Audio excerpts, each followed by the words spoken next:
Hari ini saya akan menjelaskan mengenai berita yang sedang ramai dibicarakan di media sosial tentang seorang ibu berumur 69 tahun dengan alamat di Jalan Suwiknyo, Pontianak.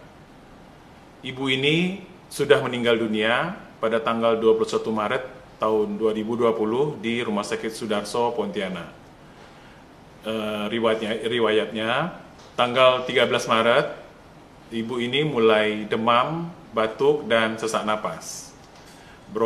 Pergi berobat, kemudian pada tanggal 20 Maret tidak ada perubahan, sehingga ibu ini dirawat di Rumah Sakit Dr. Sudarso di Pontianak dan masuk dalam kriteria pasien dalam pengawasan. Dinas Kesehatan melakukan pengambilan sampel spesimen nasofaring terhadap almarhumah, kemudian dikirim ke Jakarta. Pada tanggal 21 Maret, almarhumah meninggal dunia. Karena hasil laboratorium belum keluar, keluarga bersikeras atau memaksa untuk memandikan almarhum di rumah. Permintaan disetujui dengan syarat bahwa memandikan jenazah di bawah supervisi dari Rumah Sakit Dr. Sudarso dan harus memakai APD lengkap serta menggunakan cairan pembunuh virus yaitu klorin. Jenazah dibungkus plastik dari rumah sakit, kemudian dibawa ke rumah almarhumah untuk dimandikan. Ada 2 orang anak almarhumah yang ikut memandikan dengan 1 orang petugas fardu kifayah. Ketiga orang ini memakai APD lengkap dengan memandikan menggunakan cairan klorin, yaitu cairan pembunuh virus. APD lengkap yang dipersyaratkan sesuai protap mereka gunakan pada saat memandikan dan memang di bawah supervisi petugas pengendalian dan pencegahan infeksi dari Rumah Sakit Dr. Sudarso.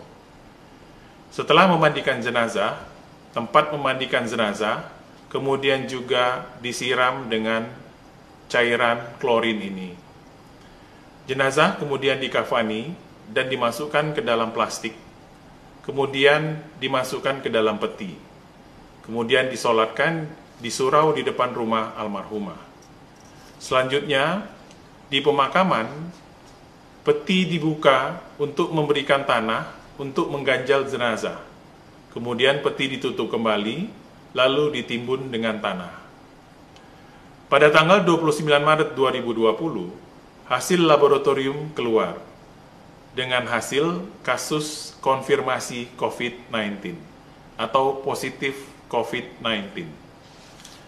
Terhadap hasil tersebut, Dinas Kesehatan Provinsi dan Dinas Kesehatan Kota Pontianak telah melakukan proses disinfektan terhadap lingkungan di sekitar rumah almarhumah dan 2 gang di sisi kiri dan kanan gang tempat almarhumah tinggal.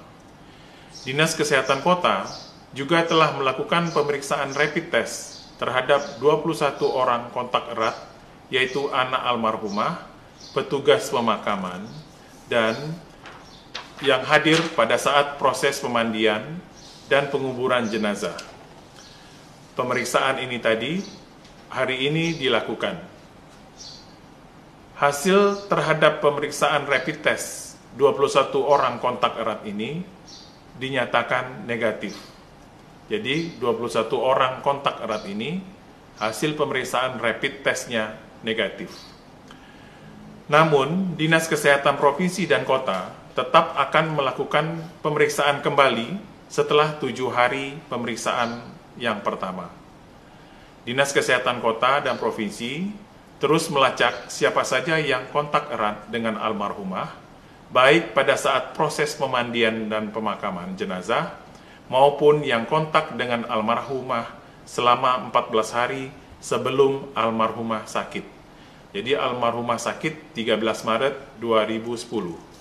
14 hari sebelumnya itu di sekitar tanggal 29 Februari dan 1 Maret. Bagi anggota masyarakat yang merasa kontak erat dengan almarhumah, maka diharapkan dapat menghubungi Dinas Kesehatan Kota atau Dinas Kesehatan Provinsi untuk kemudian akan kami lakukan pemeriksaan kesehatan dan akan dites dengan rapid test COVID-19.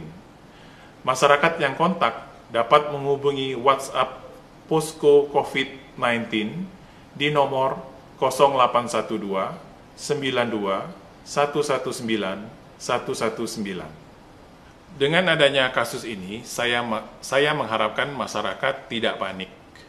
Jadi kalau memang ada nanti yang kontak erat, silahkan menghubungi Dinas Kesehatan Kota Pontianak maupun Dinas Kesehatan Provinsi Kalimantan Barat. Diharapkan masyarakat tetap tinggal di rumah, tidak melakukan aktivitas di luar rumah, kecuali untuk hal-hal yang sangat penting.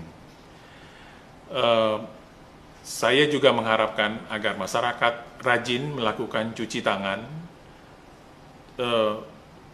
makan makanan yang bergizi, diet seimbang, banyak makan buah dan sayur, istirahat yang cukup, olahraga yang cukup di halaman rumah.